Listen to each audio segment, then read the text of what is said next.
Start करते हैं कक्षा 11 केमिस्ट्री का एक और नया लेक्चर। पिछले लेक्चर में हम पढ़ चुके हैं डी ब्रोगली तरंग समीकरण, हाइजेनबर्ग का अनिश्चितता सिद्धांत और नील बोर परमाणु मॉडल की कमियां।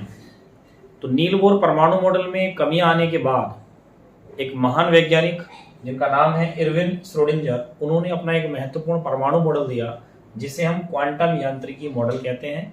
लेकिन ये किस प्रकार से डेवलप हुआ, किस प्रकार से इसका विकास हुआ, इसके बारे में थोड़ा छोटी सी बात कर लेते हैं। आपने पिछले लेक्चर में हाइजेनबर्ग को सुना, तो हाइजेनबर्ग अनिश्चितता सिद्धांत मींस हाइजेनबर्ग ने दिया था। तो हाइजेनबर्ग और इरविन श्रोडिंगर दो ऐसे वैज्ञानिक हैं जिन्होंने फिजिक्स की एक नई ब्रांच को डेवलप किया और दोनों ने अलग अलग तरीके से डेवलप किया। लेकिन आज चूंकि हम श्रोडिंगर परमाणु मॉडल पढ़ने वाले हैं, तो हम बात श्रोडिंगर की जो क्वांटम यांत्रिकी, जो उन्होंने नई ब्रांच बनाई फिजिक्स की, जिसको हम कहते हैं क्वांटम यांत्रिकी, तो ये जो परमाणु मॉडल है उस क्वांटम यांत्रिकी और बेस है। अर्थात क्या था ये, देखिए इसी ब्रांच से पहले क्वांटम यांत्रिकी जो ये भौतिक विज्ञान की शाखा है, इससे पहले तक बात होती थी न्यूटन के गति के नियम, माने जो फिजिक्स थी, तो उसमें कहते थे कि कोई भाई कणों पर न्यूटन की गति के नियम लागू होते हैं, गति की समीकरणें लागू होती हैं। लेकिन जब अति सूक्ष्म कणों पर उनको लगाकर देखा गया तो वो नियम पूरी तरह से पालन नहीं हो पा रहे थे। क्यों? क्योंकि गतिशील अति सूक्ष्म कण पर हाइजेनबर्ग अनिश्चितता सिद्धांत लागू हो रहा है। अर्थात हम ये कह सकते हैं कि जो अति सूक्ष्म कण हैं वो कण की भांति भी व्यवहार करते हैं और तरंग की भांति भी व्यवहार करते हैं। अर्थात उनका द्वैतीय प्रकृति होती है। अति सूक्ष्म कण जैसे माने इलेक्ट्रॉन वगैरह हैं, तो इनकी जो द्वैतीय प्रकृति होती है, जो कि मैंने आपको पिछले लेक्चर में बताया हुआ भी है, तो इनके इन द्वैत व्यवहार को देखते हुए, दो प्रकार की ड्यूअल नेचर को देखते हुए, इन अति सूक्ष्म कणों के लिए क्वांटम यांत्रिकी ब्रांच का उद्गम हुआ और श्रोडिंगर द्वारा एक क्वांटम यांत्रिकी मॉडल 1926 ईस्वी में दिया गया। अब आप समझिए कि श्रोडिंगर का ये जो क्वांटम यांत्रिकी मॉडल है थोड़ा कॉम्प्लिकेटेड है, टिपिकल सा ये जटिल परमाणु मॉडल है, लेकिन फिर भी इसको समझने की कोशिश करते हैं बहुत आसान तरीके से। देखिए, श्रोडिंगर ने अपना क्वांटम यांत्रिकी मॉडल देते समय ये माना कि जो इलेक्ट्रॉन होता है वो दो प्रकार की प्रकृति प्रदर्शित करता है। इसमें इन्होंने उस समय के साइंटिस्ट थे, एक बोर्न थे, एक जॉर्डन थे, हाइजेनबर्ग थे, ठीक, और खुद वो, तो इन सब लोगों ने थोड़ा सा जो उस समय के सिद्धांत थे तो सब ने मिलकर ये प्रयास किया। लेकिन जो महत्वपूर्ण सार्थक प्रयास है वो इरविन श्रोडिंगर को जाता है, इसीलिए उनके परमाणु मॉडल को उन्हीं के नाम से इरविन श्रोडिंगर का क्वांटम यांत्रिकी मॉडल जाना जाता है। देखिए, इस जो परमाणु मॉडल की विशेषता थी वो ये है कि इन्होंने अपना क्वांटम यांत्रिकी मॉडल गणितीय रूप से दिया। इन्होंने एक गणितीय समीकरण दी। ये समीकरण है डेल स्क्वायर, ये इसको ऑपरेटर भी बोलते हैं, operator square psi plus 8 pi square m upon h square E minus B into psi equal to 0। तो ये एक गणितीय समीकरण है और ऐसी गणितीय समीकरण है कि आपके 12th सिलेबस मैथ्स में भी ये नहीं है, ये आप हायर क्लासेस में पढ़ने वाले हैं। देखिए, ये ऑपरेटर बोलते हैं इसको। ऑपरेटर का मतलब होता है, देखिए मैथ वाले बच्चे तो अवकलन पढ़ते होंगे, तो एक आंशिक अवकलन होता है जिसको हम पार्शियल करके बोलते हैं। तो ऑपरेटर का फॉर्मूला ये होता है partial square psi over partial x square plus partial psi square partial y square partial square upon partial z square. अब फंक्शन साई है तो साई साई साई कर देंगे, माने जैसे आप पूरी तरह से अवकलन करते हैं डी अपॉन डी एक्स, ये आंशिक अवकलन कहलाता है। और जिसका भी होना है तो जो फंक्शन साई है तो यहाँ साई आएगा, तो ये साई साई करके हो जाएगा। तो आप देखेंगे साई क्या है, फिर साई तरंग फलन को बताता है, वेव फंक्शन मींस ये जो समीकरण है इलेक्ट्रॉन की तरंग व्यवहार को दर्शाने की समीकरण है। यहाँ पर साई एक तरंग फलन है, अर्थात इलेक्ट्रॉन की जो तरंग गति की समीकरण है उसको ये साई प्रदर्शित करता है। 8 पाई एम एम इलेक्ट्रॉन का द्रव्यमान है, एच प्लांगतांक है, ये सब आप जानते हैं। ई निकाय की कुल ऊर्जा है, वी पोटेंशियल एनर्जी है निकाय की, और ये एक समीकरण है। हालांकि इस समीकरण का देखिए मैं यहाँ पर ज्यादा डिटेल में बात नहीं कर रहा हूँ, बस आप ये समझिए कि इस समीकरण की सहायता से वो गणितीय रूप से ये बताने में कामयाब रहे कि परमाणु में नाभिक होता है और नाभिक के चारों ओर त्रिविमीय, जिसको हम ऐसी ज्योमेट्री होती है त्रिविमीय आकार की जिसको हम डिफाइन नहीं कर सकते, अर्थात ये नाभिक होता है और नाभिक के चारों ओर ऐसे त्रिविमीय क्षेत्र होता है, टेढ़ा मेढ़ा सा क्षेत्र होता है। त्रिविमीय मीन्स ऊपर लंबाई चौड़ाई मोटाई भी है ऊपर को, जहां पर इलेक्ट्रॉन पाए जाते हैं या पाए जाने की संभावना होती है, इसको हम बोलते हैं, इस त्रिविमीय क्षेत्र को बोलते हैं परमाणु ऑर्बिटल। तो परमाणु ऑर्बिटल, ये इंग्लिश का वर्ड है ऑर्बिटल, इसी को हिंदी में बोलते हैं कक्षक, परमाणु कक्षक। तो सबसे पहली बार परमाणु कक्षक को परिभाषित करने वाले वैज्ञानिक थे इरविन श्रोडिंगर।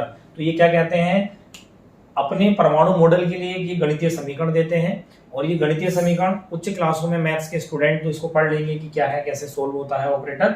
लेकिन चलिए जो हमारे बायो के विद्यार्थी हैं वो भी परेशान ना हो, क्यों, क्योंकि इसका कोई ऐसा यूज आपकी कक्षा 11 में नहीं होने वाला है। बस आप ये समझिए कि इस समीकरण की सहायता से उन्होंने ये बताने की कोशिश की, या ये बता पाए वो, कि परमाणु में नाभिक होता है और नाभिक के चारों ओर कोई वृत्तीय पथ नहीं होता, कोई निश्चित पथ नहीं होता, वो त्रिविमीय क्षेत्र होता है। क्योंकि देखिए ऑपरेटर को लिखने का मतलब यही है कि एक्स वाई जेड तीनों एक्सेस है, तो त्रिविमीय आकृति होती है जहां पर इलेक्ट्रॉन होंगे या होने की संभावना होगी, और इस क्षेत्र को बोलते हैं परमाणु ऑर्बिटल या कक्षक। मैं भी इसकी डेफिनेशन लिख दूंगा आपके लिए, क्योंकि मैंने, अब देखिए जो भी मैं समझाता हूं उसकी थ्योरी भी आपको बोर्ड पर लिख देता हूं, जिससे आप अपनी कॉपी पर बेहतर नोट्स बना सकते हैं और उनकी हेल्प लेकर अपने एग्जाम में अच्छे नंबर भी ला सकते हैं और कंपटीशन एग्जाम में भी उनकी मदद ले सकते हैं। तो परमाणु ऑर्बिटल को उन्होंने सीधे सीधे ये कहा कि यहाँ पर इलेक्ट्रॉन या तो होंगे या होने की संभावना होगी। इसके बारे में अभी हम और भी बात करेंगे। तो फिलहाल मेरा कहने का ये मतलब है यहाँ पर कि इस समीकरण की सहायता से, इस गणितीय समीकरण की सहायता से वो ये बात निश्चित कर रहे हैं कि नाभिक के चारों ओर त्रिविमीय क्षेत्र है, कोई सर्कुलर पाथ, कोई वृत्ताकार पथ नहीं है। ये श्रोडिंगर ने अपने क्वांटम यांत्रिकी मॉडल में ये 3 महत्वपूर्ण बिंदुओं का जिक्र किया, जो कि पहला है, नाभिक पर इलेक्ट्रॉन पाए जाने की प्रायिकता अर्थात संभावना शून्य होती है। माने नाभिक पर या नाभिक में इलेक्ट्रॉन बिल्कुल नहीं होते, कोई संभावना नहीं है कि वहां इलेक्ट्रॉन होंगे। दूसरा पॉइंट क्या है, देखिए कि जैसे जैसे आप नाभिक से, ये नाभिक है और ये वो त्रिविमीय कोई भी आकृति है जहां पर इलेक्ट्रॉन पाए जाने या पाए जाने की संभावना है, जिसे मैंने अभी आपको बताया कि वो अपने इस परमाणु मॉडल में उसको परमाणु कक्षक का नाम देते हैं, परमाणु कक्षक, जिसे आप ऑर्बिटल कहते हैं इंग्लिश में। तो ये हिंदी उच्चारण में काफी लिखा जाता है। तो यहां पर तो बिल्कुल इलेक्ट्रॉन होंगे नहीं, बिल्कुल प्रायिकता शून्य होगी। जब हम नाभिक से धीरे धीरे आगे की तरफ बढ़ते हैं और लगभग 0.53 एंगस्ट्रॉम की दूरी ऐसे देखें, तो यहां इलेक्ट्रॉन पाए जाने की संभावना सबसे अधिक होती है। अर्थात नाभिक से जैसे धीरे धीरे आगे बढ़ेंगे तो इलेक्ट्रॉन पाए जाने की संभावना बढ़ती जाएगी, और 0.53 एंगस्ट्रॉम पर यह संभावना सबसे अधिक होती है। और ये जो डिस्टेंस है 0.53 एंगस्ट्रॉम, जब इसे नील बोर परमाणु मॉडल से तुलना करके देखा गया, तो ये बोर परमाणु मॉडल के अनुसार पहली कक्षा की, नाभिक के चारों तरफ वो कहते हैं ना कि निश्चित कक्षा होती है, बोर अपने परमाणु मॉडल में निश्चित त्रिज्या की कक्षा होती है, तो ये उसी त्रिज्या के बराबर थी ये दूरी। अर्थात श्रोडिंगर परमाणु मॉडल के अनुसार जब ये कहा जा रहा है कि नाभिक से जब आप दूर जाएंगे थोड़ा, तो इलेक्ट्रॉन धीरे धीरे संभावना मिलने लगी इलेक्ट्रॉन होने की, और 0.53 एंगस्ट्रॉम पर यह संभावना इलेक्ट्रॉन पाए जाने की बहुत अधिक होती है, अर्थात वहां इलेक्ट्रॉन ज्यादा है। तो अगर इस दूरी की तुलना हम बोर परमाणु मॉडल के अनुसार जो पहली कक्षा की त्रिज्या होती है, ये दूरी उसके बराबर आती है। तो इसका मतलब इस बात की भी पुष्टि होती है कि वो जो बोर परमाणु मॉडल के अनुसार निश्चित कक्षा की जो त्रिज्या है वहां पर इलेक्ट्रॉन है, तो सेम यहाँ भी उतनी ही दूरी पर इलेक्ट्रॉन सर्वाधिक है। तो लिखा है, देखिए नाभिक से दूरी बढ़ने पर इलेक्ट्रॉन पाए जाने की प्रायिकता बढ़ती है, अर्थात इलेक्ट्रॉन पाए जाने की संभावना बढ़ती है, तथा नाभिक से 0.53 एंगस्ट्रॉम दूरी पर इलेक्ट्रॉन पाए जाने की प्रायिकता सर्वाधिक होती है, वहां सबसे ज्यादा इलेक्ट्रॉन होते हैं। और यह दूरी बोर मॉडल के अनुसार पहली कक्षा की त्रिज्या के बराबर है। ये दूसरी महत्वपूर्ण बात। तीसरी महत्वपूर्ण बात उन्होंने क्या बताई कि जब आप इस दूरी से और आगे बढ़ेंगे, माने 0.53 एंगस्ट्रॉम से आगे बढ़ते जाएंगे, तो अब इलेक्ट्रॉन पाए जाने की जो संभावना है, जो प्रायिकता है, वो धीरे धीरे कम होने लगेगी और लगभग 2 एंगस्ट्रॉम दूरी पर ये नगण्य हो जाएगी। तो देखिए नाभिक से इस दूरी से अधिक दूरी, माने 0.53 एंगस्ट्रॉम से अधिक दूर जाने पर इलेक्ट्रॉन पाए जाने की प्रायिकता घटने लगती है, और लगभग 2 एंगस्ट्रॉम की दूरी पर इलेक्ट्रॉन पाए जाने की प्रायिकता नगण्य हो जाती है, माने फिर इलेक्ट्रॉन आपको नहीं मिलेंगे। तो 0.53 एंगस्ट्रॉम तक ये सर्वाधिक होते हैं। तो 3 पॉइंट ये हैं, और बाकी अपने परमाणु मॉडल में उन्होंने इस त्रिविमीय क्षेत्र को, जो नाभिक के चारों ओर त्रिविमीय क्षेत्र है जहां पर इलेक्ट्रॉन पाए जाते हैं या पाए जाने की संभावना होती है, उसको उन्होंने परमाणु ऑर्बिटल या परमाणु कक्षक नाम दिया, जिसकी मैं परिभाषा अभी आपको इसके बाद लिखा दूंगा। महत्वपूर्ण बात मुझे ये भी बतानी है कि श्रोडिंगर भी ऐसा मानते थे कि नाभिक के चारों, जैसे 0.53 एंगस्ट्रॉम की दूरी है, तो ये यहां तक पहुंचने के लिए भी जो ऊर्जा स्तर होते हैं वो क्वांटित होते हैं, माने सारी ऊर्जा के ऊर्जा स्तर नहीं होते, कुछ ही निश्चित ऊर्जा के ऊर्जा स्तर होते हैं। साथ में वो ये भी कहते थे कि जो इलेक्ट्रॉन यहाँ पर होते हैं उनकी स्थिति और वेग को एक साथ ठीक ठीक निर्धारित नहीं किया जा सकता, अर्थात वो हाइजेनबर्ग से सहमत थे। ये भी इस परमाणु मॉडल में आप पॉइंट लिख सकते हैं। क्या लिख सकते हैं कि नंबर 4 बनाकर आप लिख सकते हैं कि इस त्रिविमीय क्षेत्र में, माने परमाणु कक्षकों में, इलेक्ट्रॉन की सही स्थिति और सही वेग को एक साथ आप निर्धारित नहीं कर सकते, अर्थात वो हाइजेनबर्ग से पूरी तरह सहमत है। साथ में आप कह सकते हैं कि नाभिक के चारों ओर जो ऊर्जा स्तर होते हैं वो क्वांटित होते हैं, अर्थात सारे ऊर्जा स्तर मौजूद नहीं होते, कुछ ही निश्चित ऊर्जा के ऊर्जा स्तर ही उपस्थित होते हैं। देखिए, इसी बात को ध्यान में रखते हुए कि उनकी स्थिति को और अधिक अच्छे से बताया जा सके, इस त्रिविमीय क्षेत्र में, नाभिक के चारों त्रिविमीय क्षेत्र में इलेक्ट्रॉनों की स्थिति को बहुत अच्छे तरीके से बताया जा सके, उनकी स्थिति का ठीक ठीक आकलन किया जा सके, उन्होंने क्वांटम संख्या का कॉन्सेप्ट भी दिया था, अर्थात कुछ ऐसी संख्याएं उन्होंने निर्धारित की जो इलेक्ट्रॉन की स्थिति को सही सही बता सकती हैं, जिन्हें हम क्वांटम संख्याएं कहते हैं। वो हमारा अभी नेक्स्ट टॉपिक आएगा। तो हम सबसे पहले परमाणु कक्षक की परिभाषा को लिख लेते हैं। तो देखिए, मैंने आपके लिए परमाणु कक्षक अर्थात परमाणु ऑर्बिटल की परिभाषा लिखी है। किसी परमाणु में उपस्थित नाभिक, परमाणु में नाभिक होता है, नाभिक में प्रोटॉन न्यूट्रॉन होते ही हैं, तो नाभिक के चारों ओर वह त्रिविमीय क्षेत्र, वो टेढ़ा मेढ़ा सा त्रिविमीय क्षेत्र जहां पर इलेक्ट्रॉन पाए जाते हैं या पाए जाने की संभावना होती है, उसको हम परमाणु कक्षक कहते हैं। इसको अगर हम बनाए तो ये नाभिक है, इसमें प्रोटॉन और न्यूट्रॉन है, और ये ऐसे ऐसे त्रिविमीय क्षेत्र है जहां पर इलेक्ट्रॉन हो सकते हैं या हैं, जो कि मैंने अभी आपको परमाणु मॉडल में बताया कि 0.53 एंगस्ट्रॉम की दूरी पर सर्वाधिक है, उससे दूर जाएं फिर घटने लगेंगे और 2 एंगस्ट्रॉम पर 0 हो जाएंगे। तो देखिए, इस प्रकार से मैंने आपको परमाणु मॉडल के पॉइंट्स और परमाणु ऑर्बिटल की परिभाषा ये बताई है। इसके बाद अगर हम बात करें तो जो परमाणु ऑर्बिटल होते हैं ये भी श्रोडिंगर द्वारा 4 प्रकार के बताए गए हैं कि परमाणु जो ऑर्बिटल हैं वो 4 प्रकार के हैं, उनकी अपनी ज्यामितियां हैं, उन ज्यामितियों को भी हम खींचेंगे। तो हम नेक्स्ट टॉपिक पढ़ने वाले हैं परमाणु ऑर्बिटल के प्रकार और उनकी आकृति। हम टॉपिक पढ़ रहे हैं परमाणु ऑर्बिटल के प्रकार व आकृतियां। इसको पढ़ाने से पहले मैं आपको ये बताना चाहता हूं कि आधुनिक परमाणु मॉडल जो है, मीन्स जो क्वांटम यांत्रिकी मॉडल है, तो आधुनिक परमाणु संरचना को इस प्रकार से माना जाता है कि परमाणु में नाभिक होता है, परमाणु में नाभिक होता है, नाभिक में प्रोटॉन और न्यूट्रॉन होते हैं, नाभिक के चारों ओर वृत्ताकार पथ होते हैं, अर्थात कक्षाएं होती हैं, उन कक्षाओं में उपकोष होते हैं, उन उपकोष में परमाणु कक्षक होते हैं, इनकी बात कर रहे हैं परमाणु ऑर्बिटल, और उन ऑर्बिटल्स में होते हैं इलेक्ट्रॉन।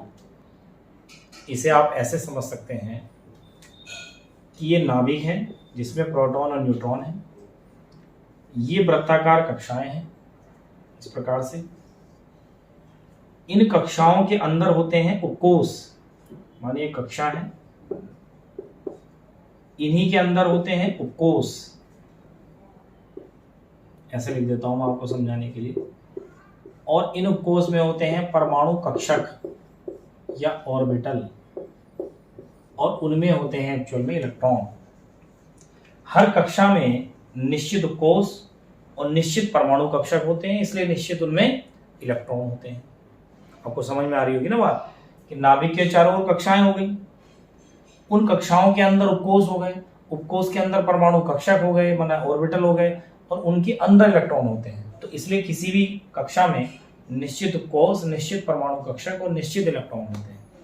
इसको आप एक सामान्य ऐसे एग्जाम्पल से समझिए, अपने डेली लाइफ के एग्जाम्पल से। आपका जो विद्यालय है वो पूरा का पूरा परमाणु है, ऐसे समझिए आप, आपका जो विद्यालय है वो परमाणु है। उस परमाणु के अंदर जो प्रिंसिपल सर का ऑफिस है वो समझ लीजिए नाभिक है, वहां पर प्रोटॉन है, और जो पियोन है माने वो न्यूट्रल है, तो प्रोटॉन और न्यूट्रॉन माने प्रिंसिपल प्रोटॉन हो गए और जो पियोन है वो न्यूट्रॉन हो गए। तो उस प्रिंसिपल सर की ऑफिस को आप नाभिक समझिए, उसमें प्रोटॉन और न्यूट्रॉन हो गए। प्रिंसिपल सर की ऑफिस के चारों तरफ आपकी कक्षाएं हैं, 1 2 3 4 5 6 7 8 9 10 11 12, इस प्रकार से आपकी कक्षाएं हैं।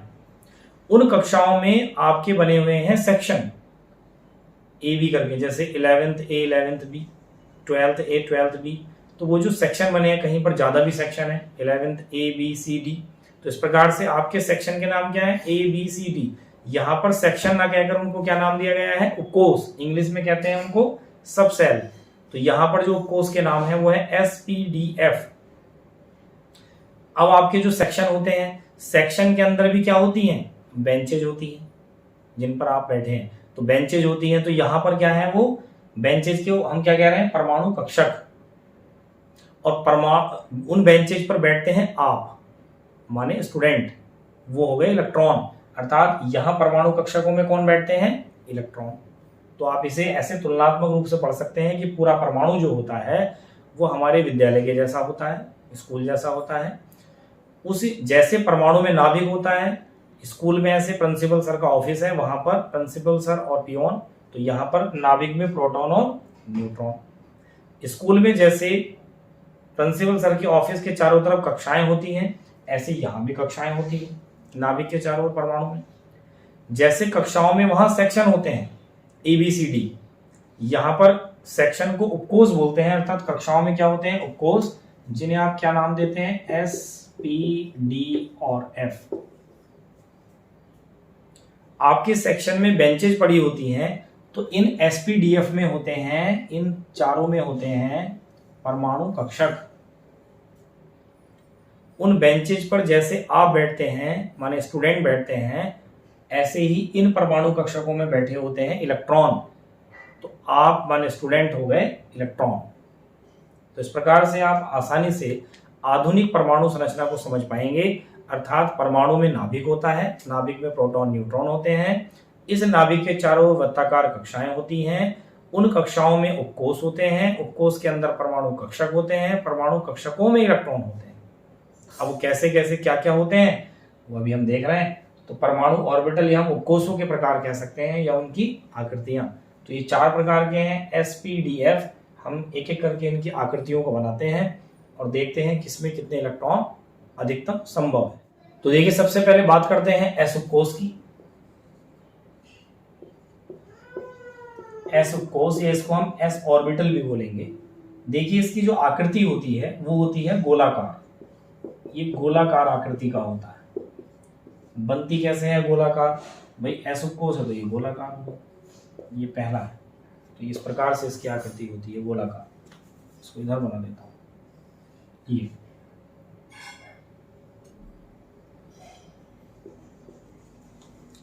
इसके बाद हम बात करते हैं P उपकोष। देखिए, P उपकोष की जो आकृति होती है उसको नाम होता है डंबलाकार। डंबल्ड से, जिम वाले डंबल होते हैं उनको हम, वो वैसी आकृति होती है डंबलाकार, और इस प्रकार से हम उसको बना सकते हैं, इस प्रकार से डंबलाकार आकृति। क्योंकि देखिए, P उपकोष में जो संभव ऑर्बिटल्स होते हैं वो 3 होते हैं। क्या क्या होते हैं, मैं यहाँ पर उनकी आपको एक्सेस पर बनाकर दिखा देता हूं। तो ये होता है, देखिए, ये एक्स वाई एक्सेस है, तो PX। तो पहली आकृति होती है PX। तो आप जब डंबल्ड शेप को X अक्ष के अनुदिश बनाएंगे तो उसका नाम होता है PX। ऐसे ही डंबल्ड शेप जो है, जब वो Y अक्ष के अनुदिश बनेगी तो उसको बोलते हैं PY। और जब ये Z अक्ष के अनुदिश बनती है तो X, चलिए हम हमें एक X को Z बोल देते हैं, माने Z ऐसे सामने को होगी ना त्रिविमीय। तो यहाँ पर तो नहीं बनाया जा सकता 3D ज्योमेट्री को, तो इसलिए मैं इसको ऐसे बना देता हूँ। तो ये Z है, कभी आप कंफ्यूजन में रहेंगे कि Y 2 बार बना दिया है, ये Y X है, वो Z X है। या आप इसको समझने के लिए ऐसा बना सकते हैं, ये X है, ये Y है, इसको Z X ऐसे बना देता हूँ। तो ये डंबल्ड शेप ऐसे, तो उसको बोलते हैं PZ। तो P उपकोष पूरा डंबलाकार आकृति का होता है, वो डंबल्ड शेप 3 एक्सेस पर इस प्रकार से बन सकती है, PX PY PZ।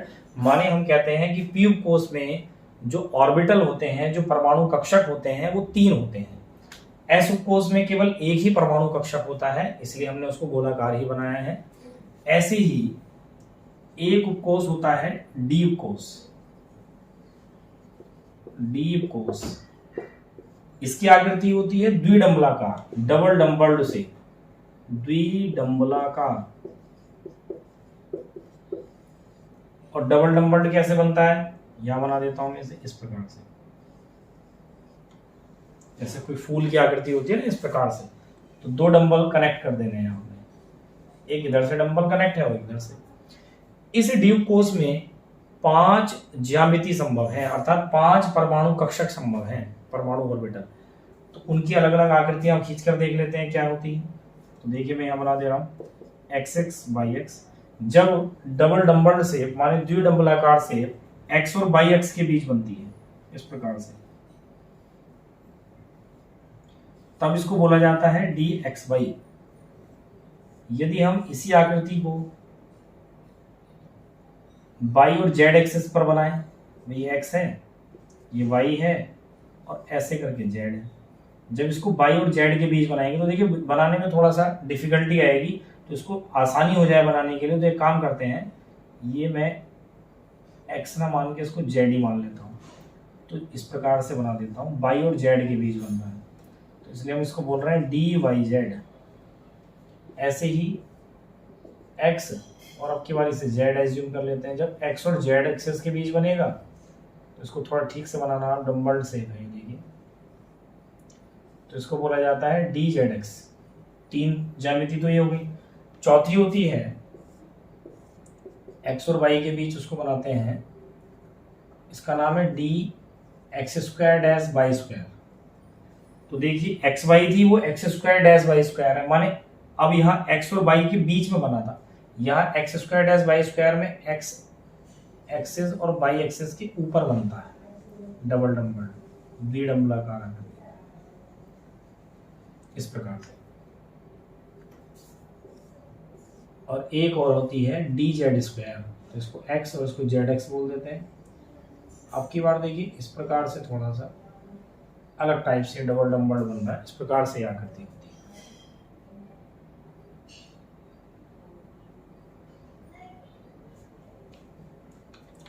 तो आप देखें डी उपकोष की आकृति द्विडंबलाकार है, जो कि जनरल ऐसे बना दी जाती है, लेकिन चूंकि डी उपकोष में 5 परमाणु ऑर्बिटल या परमाणु कक्षक संभव है, वो मैंने अलग अलग आकृतियां आपको बना के बताई हैं। DXY, x और y एक्सिस के बीच में बनेगा डबल डंबल द्विडंबलाकार आकृति। DYZ, y और z एक्सिस कर दिया है तो उनके बीच में बन रहा है। ऐसे DZX है तो z और x के बीच में बन रहा है द्विडंबल। और फिर x² - y² है तो xy के जैसा नहीं है, x और y एक्सिस ली है, लेकिन अब वो पहले यहाँ x और y एक्सिस के बीच में बन रहा है, वहाँ x और y एक्सिस के ऊपर बन रहा है। और DZ² थोड़ा अलग ही टाइप का है, ये DZ²। तो देखिए मैंने आपको 3 उपकोषों की आकृतियां किस प्रकार की होती हैं और बनती कैसे हैं वो मैंने आपको बता दिया। एक चौथा उपकोष और है जिसे हम क्या कहते हैं, F उपकोष। तो F उपकोष जो होता है, इसको यहां लिख लेते हैं, F उपकोष। देखिए इसकी ज्यामिति है, इसकी जो आकृति है वो इतना जटिल है कि उसको बनाना संभव नहीं है।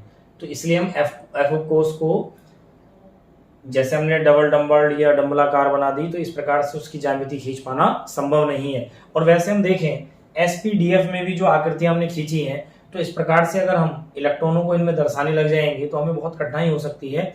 इसलिए इसको सिंपल तरीके से हम इलेक्ट्रॉन इसमें फिल कर पाएं या इनको सही से बना पाएं, एक्सप्लेन कर पाएं, इसके लिए इनको प्रदर्शित करने का जो तरीका है वो इस प्रकार से हम डबल डंबल्ड या गोलाकार आकृतियों में इलेक्ट्रॉनों को नहीं दर्शाते। इनको हम आयताकार बॉक्स के रूप में मानते हैं कि जो S उपकोष है, P उपकोष है, D उपकोष है, F उपकोष है, इनके अंदर जो परमाणु कक्षक होते हैं वो एक बॉक्सेस के तरह जैसा होता है, आयताकार बॉक्स के जैसा होता है, जो कि मैं भी आपको बना करके बताता हूँ। अर्थात ये तो परमाणु ऑर्बिटल अर्थात उपकोषों का, परमाणु ऑर्बिटल नहीं, उपकोषों का ज्यामिति इनका निरूपण है। लेकिन चूंकि ये जटिल ज्यामितियां होती हैं इनकी, तो इनको सिंपल तरीके से दर्शाया जाता है। तो वो क्या सिंपल तरीका है देखते हैं। देखिए बात करते हैं सबसे पहले S उपकोष की। S उपकोष जिसको हम कह रहे थे कि इसकी आकृति गोलाकार होती है, लेकिन हम इसे सामान्यतः जो निरूपित करते हैं देखिए एस उपकोष में एक परमाणु कक्षक होता है, इसलिए इसमें एक आयताकार ऐसे बॉक्स बना दिया जाता है। बात करें अगर हम पी उपकोष की, तो पी उपकोष में अभी आपने देखा था कि आकृति डंबलाकार होती है और उसमें 3 परमाणु कक्षक उपस्थित थे, px, py, pz। तो इसलिए हम इसमें 3 परमाणु कक्षक बनाते हैं, 1 2 3, 1 2 3, 3 परमाणु कक्षक होते हैं और इनके नाम भी हैं। इसको हम px, इसको py और इसको pz बोलते हैं, जिसको हम डंबलाकार बना रहे थे ना, एक्स एक्स पर डंबल बना रहे थे, वाई पर बना रहे थे, जेड पर बना रहे थे, लेकिन उसको बनाना ऐसे बार बार कठिन पड़ेगा। इसके लिए उपकोषों के ऑर्बिटल्स को आयताकार बॉक्स से प्रदर्शित कर देते हैं, अर्थात एक आयताकार बॉक्स एक परमाणु कक्षक को प्रदर्शित करता है। माने जो एक बॉक्स है ये परमाणु कक्षक भी है, परमाणु कक्षक या ऑर्बिटल, ये सब क्या है, ये परमाणु कक्षक ऑर्बिटल है।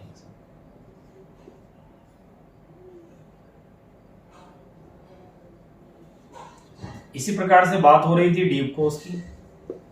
देखिए डी उपकोष की आकृति अभी आप कह रहे थे कि द्विडंबलाकार होती है और हमने 5 प्रकार से उस द्विडंबलाकार आकृति को बनाया, लेकिन जब हम यहाँ उसको शो करते हैं, प्रदर्शित करते हैं, तो 5 बॉक्सेस बना देते हैं, 1 2 3 4 और 5, और इनके इसलिए नाम भी होते हैं dxy,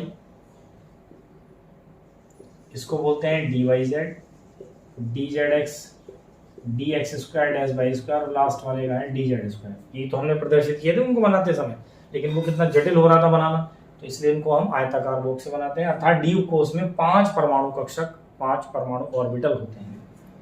बात करें एफ उपकोष की, तो देखिए एफ उपकोष की जो ज्यामिति है वो बहुत ज्यादा जटिल है, इसलिए उसको खींच पाना संभव नहीं है।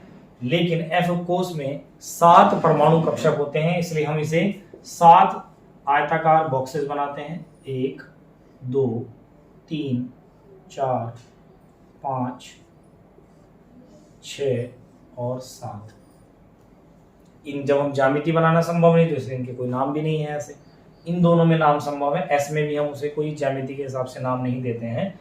तो इस प्रकार से ये सब परमाणु कक्षक हैं। तो आप कह सकते हैं कि जो एस उपकोष होता है उसमें एक ही परमाणु कक्षक होता है और उसकी आकृति गोलाकार थी। पी उपकोष में 3 परमाणु कक्षक होते हैं और आकृति प्रत्येक परमाणु कक्षक के डंबलाकार होती है। डी उपकोष में 5 परमाणु कक्षक होते हैं और प्रत्येक कक्षक की आकृति द्विडंबलाकार होती है। एफ उपकोष में 7 परमाणु कक्षक होते हैं और इसकी आकृति ज्यामिति संभव नहीं है। तो ये जो बॉक्सेस हैं, एक बॉक्स एक परमाणु कक्षक को प्रदर्शित करता है और ऐसा कहते हैं कि एक परमाणु कक्षक में, माने एक बॉक्स में अधिकतम 2 इलेक्ट्रॉन संभव हैं, वो भी विपरीत दिशा का चक्रण करते हुए।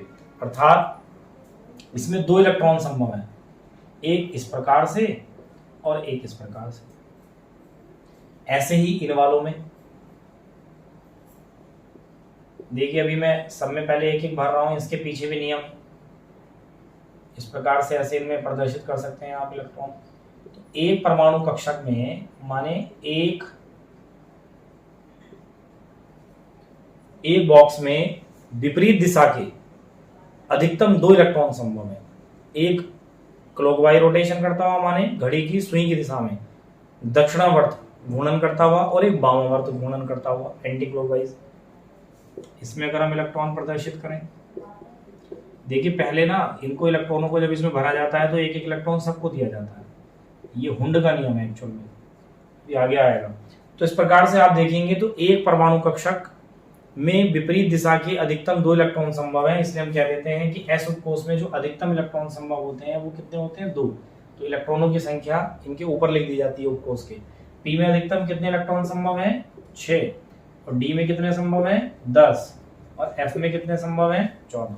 वही इसमें परमाणु कक्षक 1 है और एक कक्षक में अधिकतम 2 इलेक्ट्रॉन हो सकते हैं, तो दुगने परमाणु कक्षकों से दुगने इलेक्ट्रॉन होंगे, 2। पी में परमाणु कक्षक है 3, तो इलेक्ट्रॉन अधिकतम कितने होंगे, पी में 6। डी में परमाणु कक्षक होते हैं 5, तो अधिकतम इलेक्ट्रॉन कितने संभव होंगे, 10। एफ में परमाणु कक्षक कितने होते हैं, 7, और दुगने इलेक्ट्रॉन होंगे उसमें, क्योंकि एक परमाणु कक्षक में अधिकतम 2 इलेक्ट्रॉन हो सकते हैं, तो 7 दूनी 14, तो एफ में कितने संभव है, 14। तो आप ध्यान रखेंगे एस उपकोष में एक परमाणु कक्षक और अधिकतम 2 इलेक्ट्रॉन होते हैं। पी उपकोष में 3 परमाणु कक्षक और अधिकतम 6 इलेक्ट्रॉन संभव है। डी उपकोष में 5 परमाणु कक्षक और अधिकतम 10 इलेक्ट्रॉन संभव है। एफ उपकोष में 7 परमाणु कक्षक और अधिकतम 14 इलेक्ट्रॉन संभव है।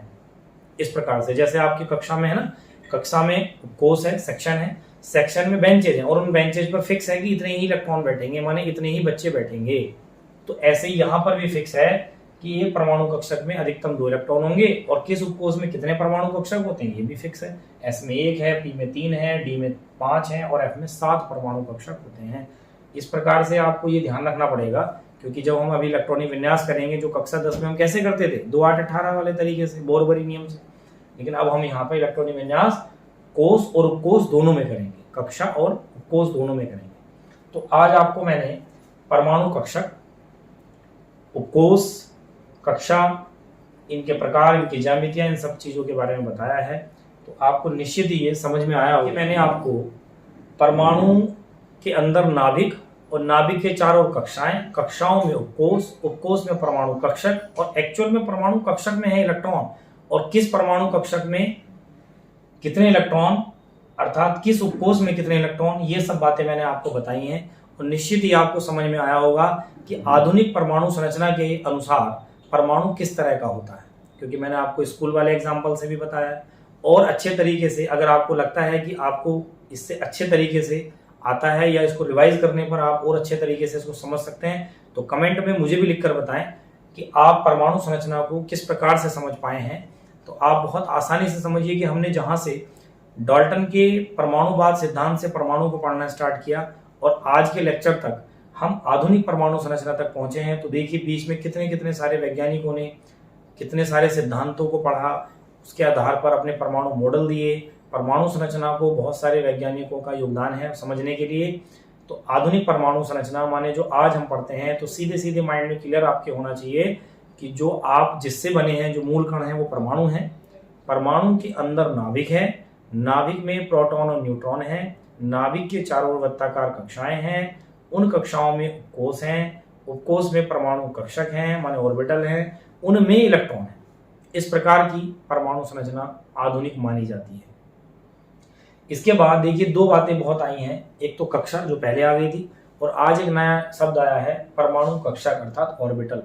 तो हम इसके बाद टॉपिक पढ़ने वाले हैं कक्षा और कक्षक में अंतर क्या होता है। तो सबसे पहली बार कक्षा को ठीक से जो परिभाषित किया गया वो नील बोर के परमाणु मॉडल में किया गया। नील बोर परमाणु मॉडल में कहा जाता है कि परमाणु में नाभिक होता है और नाभिक के चारों ओर निश्चित त्रिज्या की वृत्तीय पथ होता है, जिसे हम क्या बोलते हैं, कक्षा बोलते हैं, और उसी में इलेक्ट्रॉन चक्कर लगाते हैं। तो लिखा है यह नाभिक के चारों ओर निश्चित त्रिज्या का वृत्तीय पथ है जहां इलेक्ट्रॉन चक्कर लगाते हैं। जबकि कक्षक की बात करें तो कक्षक के लिए श्रोडिंगर ने कहा, जो कि आज के लेक्चर में हमने पढ़ा भी, कि परमाणु में नाभिक होता है, नाभिक के चारों ओर त्रिविमीय क्षेत्र होता है, उस त्रिविमीय क्षेत्र में इलेक्ट्रॉन पाए जाते हैं या पाए जाने की संभावना होती है, इसी त्रिविमीय क्षेत्र को बोला जाता है परमाणु कक्षक। तो देखिए लिखा है यह नाभिक के चारों ओर त्रिविमीय क्षेत्र है जहां इलेक्ट्रॉन पाए जाते हैं या पाए जाने की संभावना होती है। तो पहले पॉइंट से ही बहुत हद तक क्लियर हो जाती है ये बात, कक्षा और कक्षक में अंतर क्या है। दूसरे अंतर की बात करें तो किसी भी कक्षा में अधिकतम इलेक्ट्रॉनों की जो संख्या होती है वो 2n² होती है, अर्थात किसी कक्षा में जो अधिकतम इलेक्ट्रॉन होते हैं वो 2n² होते हैं। इसको बोरबरी का नियम भी कहते हैं। यहाँ n कक्षा की संख्या है। मान लीजिए n का मान आपने 1 लिया तो 2n² नियम से 2 गुणा 1 का वर्ग, तो 1 का वर्ग माने 1, 2 गुणा 2, 2 आया। तो पहली कक्षा में कितने इलेक्ट्रॉन होते हैं, अधिकतम 2। अगर n का मान 2 तो 2n² में आप लिखेंगे 2 गुणा 2 का स्क्वायर, 2 दूनी 4, दूनी 8, तो दूसरी कक्षा में 8 इलेक्ट्रॉन होते हैं। n का मान 3 ले लेंगे तो यहाँ 3 का स्क्वायर हो जाएगा, 3 3 9 दूनी 18 हो जाएंगे। तो ये आपने कक्षा 10 में ऐसा पढ़ा था कि पहली कक्षा में 2 इलेक्ट्रॉन होते हैं, दूसरी में 8 होते हैं, तीसरी में 18 होते हैं। तो वो यही है कि किसी भी कक्षा में अधिकतम इलेक्ट्रॉनों की संख्या 2n² होती है, जबकि किसी भी कक्षक में, कक्षक माने वही बॉक्स जिसकी बात कर रहे हैं, उसमें विपरीत दिशा के अधिकतम 2 इलेक्ट्रॉन संभव होते हैं।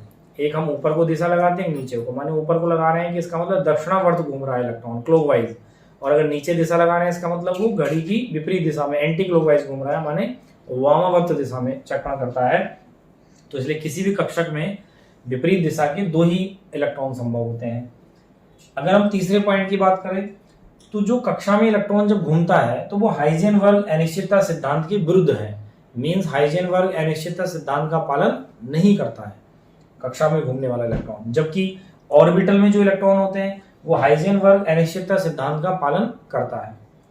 चौथा है कक्षा हमेशा वृत्तीय होती है, वृत्ताकार पथ को कहते हैं, जबकि अगर हम कक्षकों की आकृति की बात करें तो हमने खींची हुई थी, तो भिन्न भिन्न कक्षकों की आकृति भिन्न भिन्न होती है।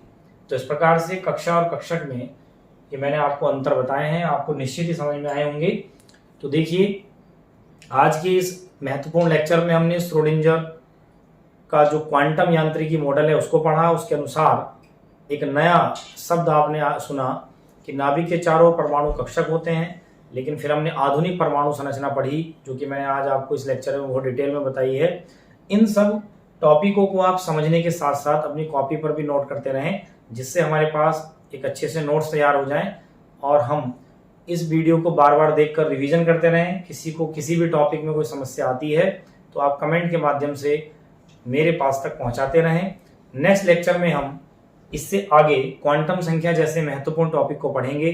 तब तक के लिए आप इस वीडियो और इससे पहले के जो 11th क्लास के लेक्चर्स हैं उनको लगातार देखते रहिए और अपने केमिस्ट्री माने इस रसायन विज्ञान के सब्जेक्ट को बहुत अधिक अच्छे से तैयार करते हुए कंपटीशन लेवल पर आप क्वालिफाई कर जाएं, ऐसी मेरी शुभकामनाएं भी आपको हैं।